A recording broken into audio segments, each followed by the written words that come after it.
Welcome to Party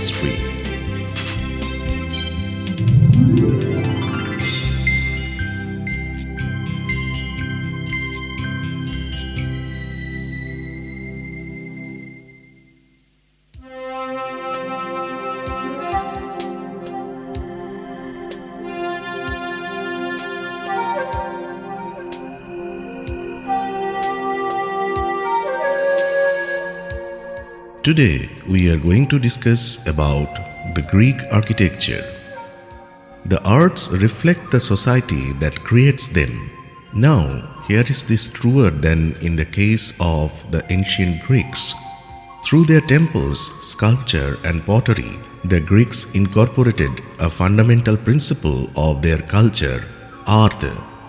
To the Greeks, art meant excellence and reaching one's full potential. Typically, a city-state set aside a high-altitude portion of land for an acropolis, an important part of the city-state that was reserved for temples or palaces. The Greeks held religious ceremonies and festivals as well as significant political meetings on the acropolis. Generally, when people speak of Greek architecture, it is usually public architecture that they have in mind: temples, theaters, marketplaces, gymnasia, commemorative structures, and given the propensity of the ancient Greeks for war, fortifications. In the 4th century BCE, cities began to build stone theaters. Audiences in the Athens who had attended presentations by the masters of the Greek stage had been seated in wooden benches lining the south slope of the Acropolis. Their descendants had a better environment. The typical Greek theatre was built into the slope of a hillside which provided support for the curving banks of stone seats that faced the stage. The theatre at Epidurus is still remarkably well preserved and plays are regularly presented there. The acoustics are outstanding. Even a whisper of the stage can be heard in the back row of seats, a tribute to the famous architect Polykleitos. Its 55 rows of seats could accommodate up to 12,000 spectators, considerably more than could fit into an average city theatre, which typically could handle an audience of 5,000. Greek towns of substantial size also had a phalastra or a gymnasium, the social center for male citizens, which included spectator areas, baths, toilets, and club rooms. Other buildings associated with sports include the hippodrome for horse racing, of which only remnants have survived, and the stadium for foot racing, 600 feet in length, of which examples exist at Olympia, Delphi, and Ephesus, while the Panathinaiko Stadium in Athens, which seats 45,000 people. From early times, the open-air altar played an important role in worship. The outdoor aspect was a practical consideration.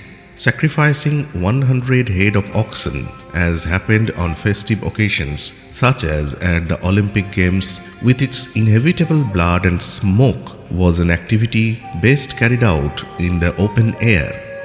But influenced by the East, particularly Egypt, temples began to be seen as appropriate structures to house the image of a deity. The usage dictated a level of quality befitting a divine being. From their Mycenaean ancestors, they took the idea of an architectural footprint based on the rectangular megaron or great hall, a room with a frontal porch supported by columns. There were various types of temple plans, for example, antha and double antha, tholos, prostyle tetrastyle, amphiprostyle tetrastyle, dipteral octastyle, peripteral hexastyle, pseudo-peripeteral hexastyle, pseudo-dipteral octastyle. From the Egyptians, they borrowed the concept of monumentality and a range of design elements and ornaments such as fluted columns, pelmets, spirals, rosettes, lotus, plant imagery, etc. The first Greek temples were a far cry from a classical masterpiece such as the Parthenon. During the Bronze Age, it seems to no temples were built, and there is uncertainty as to when they began to be built. It happened during the Dark Age, but surviving examples, according to A.W. Lawrence, are few in number and of deplorable quality.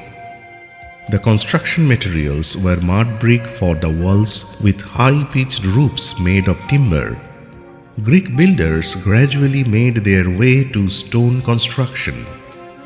Ancient Greek architecture of the most formal type for temples and other public buildings is divided stylistically into three classical orders, first described by the Roman architectural writer Vitruvius. These are the Doric order, the Ionic order, and the Corinthian order, the names reflecting their regional origins within the Greek world. While the three orders are most easily recognizable by their capitals, they also governed the form, proportions, details, and relationships of the columns, entablature, pediment, and the stylobate. The different orders were applied to the whole range of buildings and monuments. The Doric order developed on mainland Greece and spread to Magna Graecia or Italy. It was firmly established and well defined in its characteristics by the time of the building of the temple of Hera at Olympia, circa 600 BCE. The Ionic order coexisted with the Doric, being favored by the Greek cities of Ionia in Asia Minor and the Aegean Islands. It did not reach a clearly defined form until the mid-5th century BCE. The early Ionic temples of Asia Minor were particularly ambitious in scale, such as the temple of Artemis at Ephesus. The Corinthian order was a highly decorative variant not developed until the Hellenistic period and retaining many characteristics of the Ionic. It was popularized by the Romans. The Doric order is recognized by its capital, of which the echinus is like a circular cushion raising from the top of the column to the square abacus on which rest the lintels. The echinus appears flat and splayed in early examples, deeper and with greater curve in later, more refined examples, and smaller and straight-sided in Hellenistic examples. A refinement of Doric column is the entasis, a gentle convex swelling to the profile of the column, which prevents an optical illusion of concavity. This is more pronounced in earlier examples. Doric columns are almost always cut with grooves known as fluting, which run the length of the column and are usually 20 in number, although sometimes fewer. The flutes meet at sharp edges called arises. At the top of the columns, slightly below the narrowest point, and crossing the terminating arises are three horizontal groups known as hypotrachelion. Doric columns have no bases until a few examples in the Hellenistic period. The Doric entablature is in three parts: the architrave, the frieze, the cornice. The architrave is composed of the stone lintels which span the space between the columns with a joint occurring above the center of each abacus. On this rests the frieze, one of the major areas of sculptural decoration. The frieze is divided into triglyphs and metopes. The triglyphs are a reminder of the timber history of the architectural style. Each triglyph has three vertical grooves.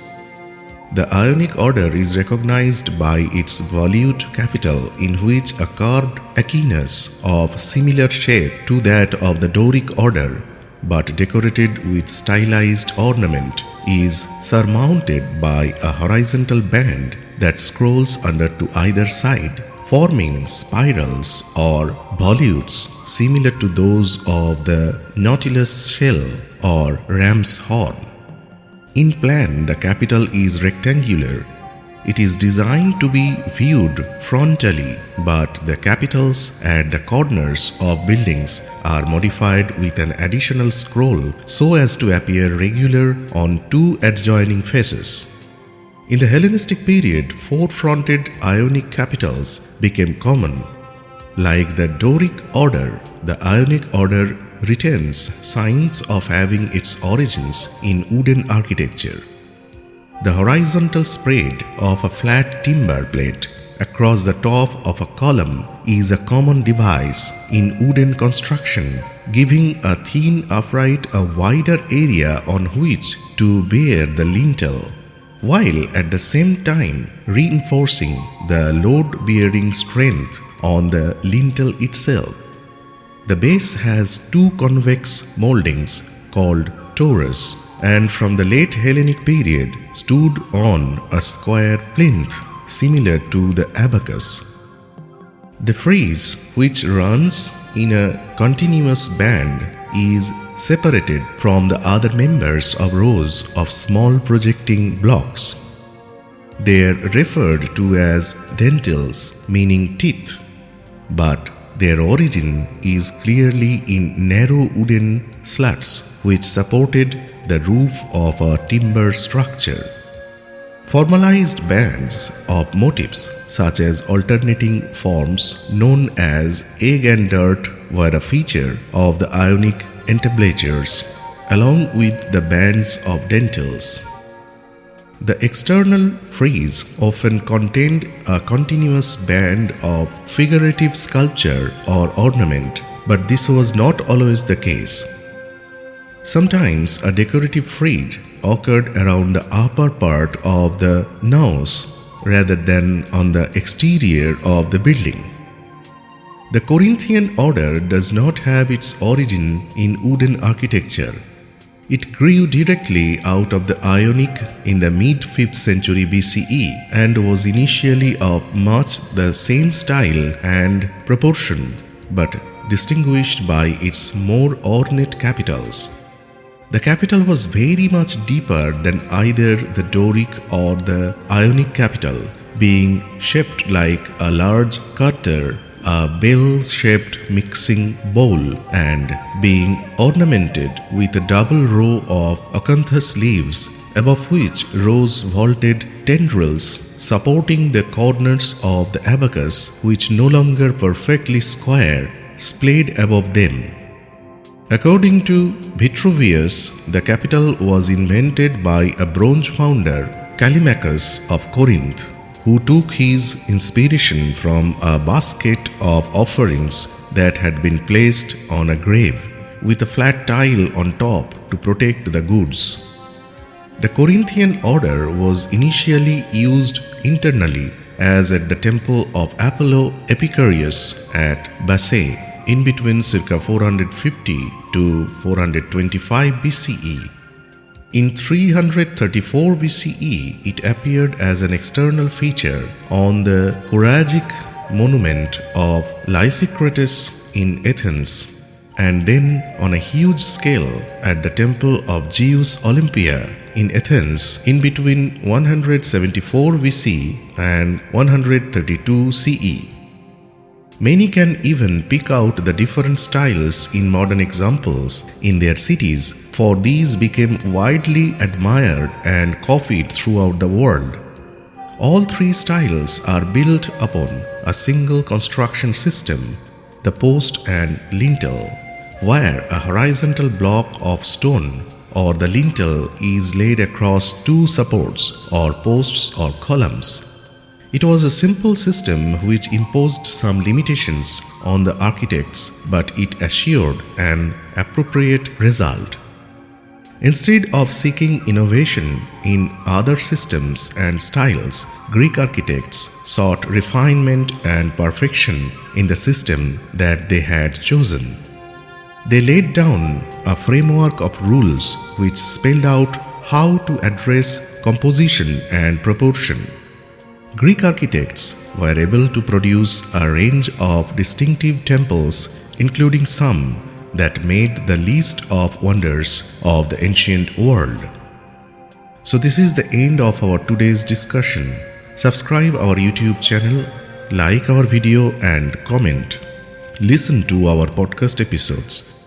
Follow our official Facebook page, Twitter handle and Instagram. For any query, feel free to mail us.